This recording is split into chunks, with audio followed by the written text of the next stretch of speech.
Good morning प्यारे बच्चों। आज हम एक नया पाठ शुरू करने जा रहे हैं। पाठ का नाम है वचन।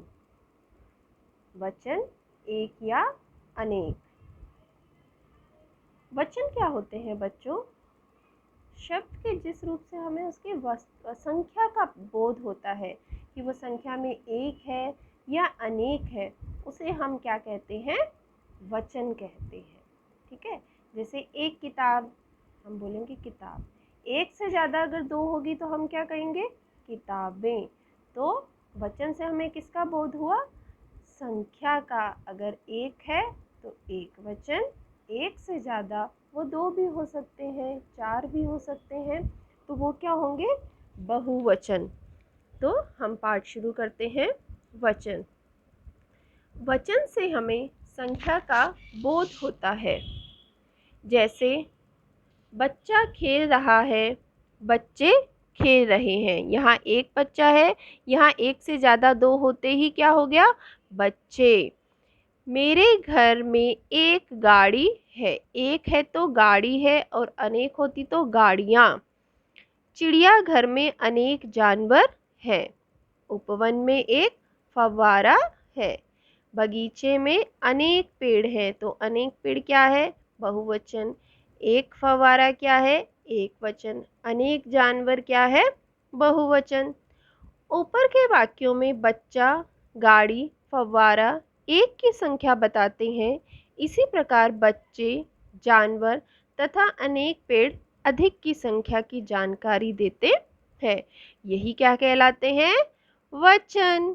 तो वचन कितने प्रकार के हुए? दो प्रकार के। अब है इसकी परिभाषा।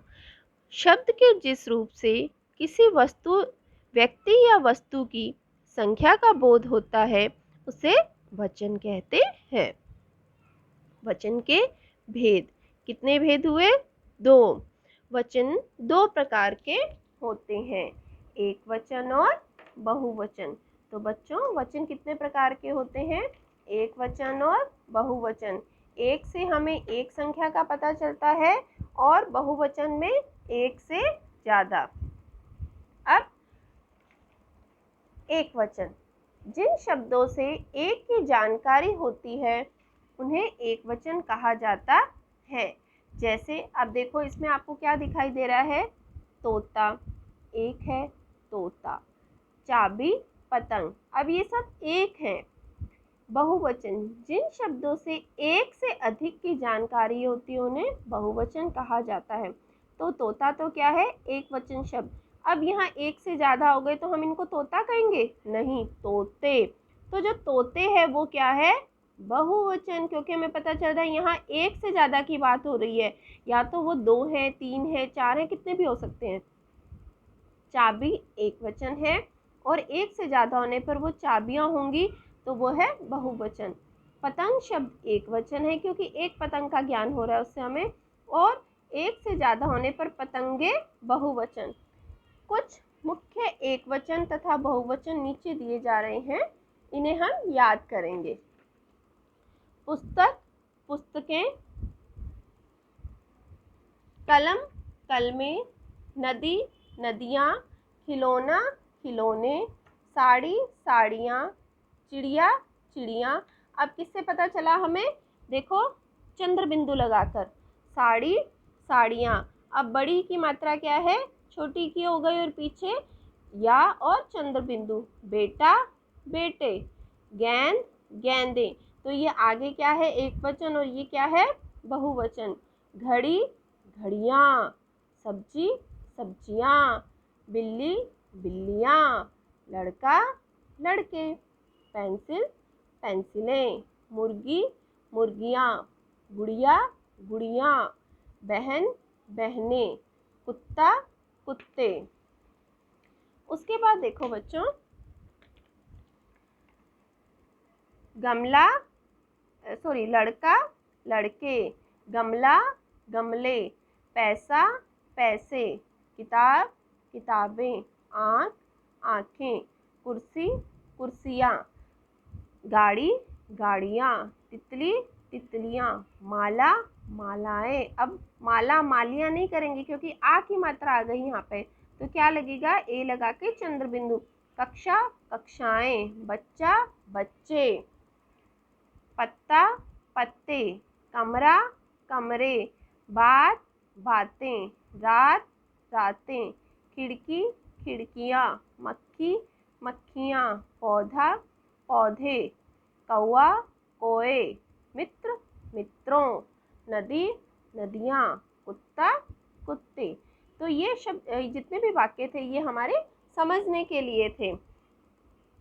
शब्द के जिस रूप से उसके एक अथवा अनेक होने का पता चलता है उसे हम क्या कहते हैं, एक वचन। एक अथवा अनेक यानी एक और एक से ज़्यादा, दो चार, जितने भी। आदर प्रकट करने के लिए भी एक व्यक्ति के साथ बहुवचन का प्रयोग किया जाता है। जैसे आप अपने से बड़ों के लिए बात करते हो, ठीक है, जैसे दादाजी आए हैं।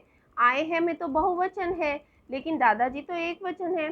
पर वो बड़े हैं तो हम ये नहीं कहेंगे दादाजी आया है, हम क्या कहेंगे, दादाजी आए हैं, पापा आए हैं। ठीक है, तो आदर प्रकट करने के लिए भी एक व्यक्ति के साथ भी किसका प्रयोग होता है, बहुवचन का। नीचे दिए गए शब्दों में से जो भिन्न हो उस पर घेरा खींचिए। देखो बच्चों, जैसे पहला लड़का एक वचन, बेटा एक वचन, पंखा एक वचन, पुस्तकें क्या है, बहुवचन, तो ये अलग है इनसे। बहन एक वचन, अंडे बहुवचन, बिल्लियाँ बहुवचन, चिड़ियाँ बहुवचन। तो बहन एक वचन है, वो क्या है, इनसे अलग है। रोटियाँ बहुवचन, नदियाँ बहुवचन, गेंद एक वचन, रातें बहुवचन, तो गेंद, क्योंकि ये एक वचन का शब्द है।